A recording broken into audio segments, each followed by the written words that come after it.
sur Europe 1. Notre santé, docteur Jimmy Mohamed, tous les matins. Vous l'avez entendu dans le reportage d'Arthur M. Bachet un peu plus tôt. Les détecteurs de CO2, le dioxyde de carbone pourrait être une nouvelle arme dans la lutte contre le Covid. Oui, alors ce détecteur de dioxyde de carbone sert justement à détecter le dioxyde de carbone présent dans une pièce. Alors pour bien comprendre, quand vous respirez, vous allez prendre de l'oxygène et vous allez expirer du dioxyde de carbone.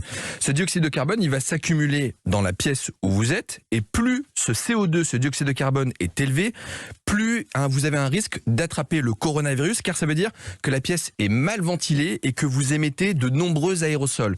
Le problème, c'est qu'il est impossible pour nous de savoir quand est-ce qu'il y a beaucoup de dioxyde de carbone et quand est-ce qu'il faut ouvrir une fenêtre. Eh bien, vous avez justement un petit appareil qui est un détecteur. Ça coûte un petit peu d'argent quand même, c'est 200 € et ça vous permet de classer les choses en 3 catégories.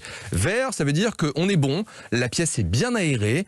Jaune, ça veut dire qu'il faut commencer à aérer, et rouge, c'est que c'est la catastrophe. Et à mesure que le dioxyde de carbone est élevé, eh bien, ça veut dire qu'il faut ouvrir votre fenêtre. Et dans une classe, on met ce petit dispositif, et quand on passe au jaune, on ouvre la fenêtre. Parce qu'on nous dit qu'il faut ouvrir la fenêtre toutes les heures, toutes les 2 heures, mais que vous soyez seul ou avec 30 ou 40 enfants dans une pièce plus ou moins grande, ça change la donne. Comment réaliser un capteur de CO2 afin de savoir quand il faut ventiler une salle de classe? Il y a 2 voies de transmission du virus. Par gouttelette, elle tombe au sol rapidement. Par aérosol, il reste en suspension plusieurs heures.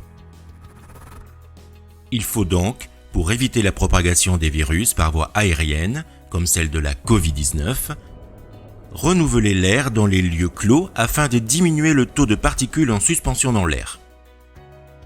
Observe bien cette vidéo.